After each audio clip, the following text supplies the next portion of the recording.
And I think we've got some listener questions. Alfie, do We you mind if we do, jump we right do. on in there? I jumped into the mailbag here, grabbed Okay. some great questions for you for the show today. And here we go. This is from Gabrielle and Sheila from New Orleans, Louisiana. Cool.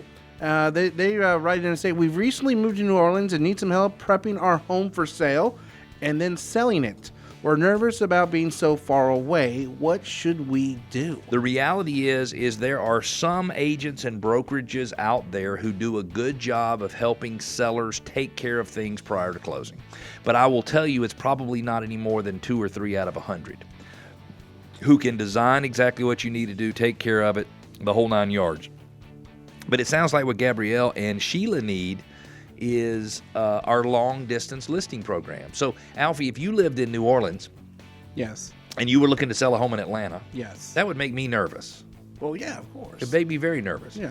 That my house could be vandalized, that I wouldn't make the right decisions, that I might pay for repairs that weren't actually done to the house. The long-distance listing program does everything electronically to put you in the same position as if you were here.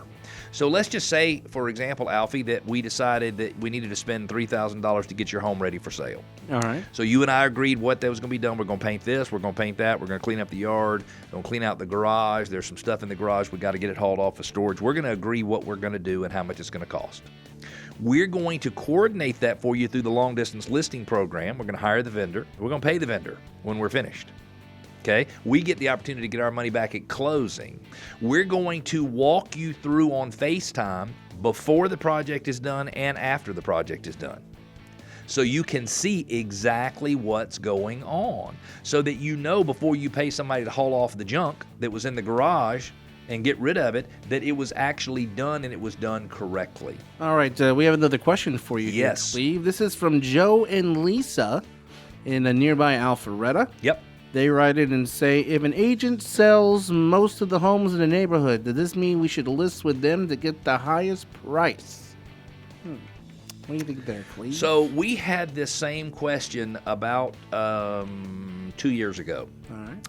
And we took that specific neighborhood and we analyzed. So we sort of made a cutoff and said if the agent didn't have more than 30% market share, meaning if they didn't sell more than 3 of 10 homes that sold, that we wouldn't consider them to be a dominant agent. In this example, the one we talked about a couple of years ago, the agent was selling 50% of the listings in the neighborhood.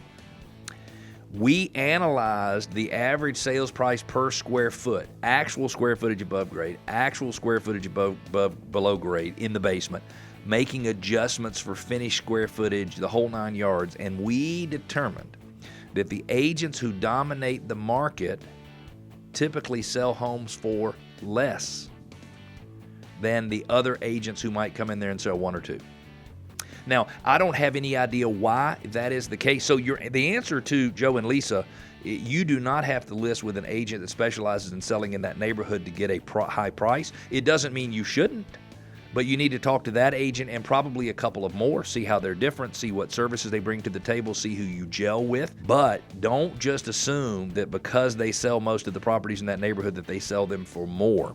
In a lot of cases, if they sell all of their listings or do all of their business in one neighborhood, they have so little understanding of the broader market that they miss opportunities to push the price up. Because Alfie, when we sell your house, it's just not the competition in your neighborhood that we're dealing with. It's other properties in the similar price range in the area that buyers might consider a substitute. So if we understand the substitute market better, then the odds are we can get you a higher price.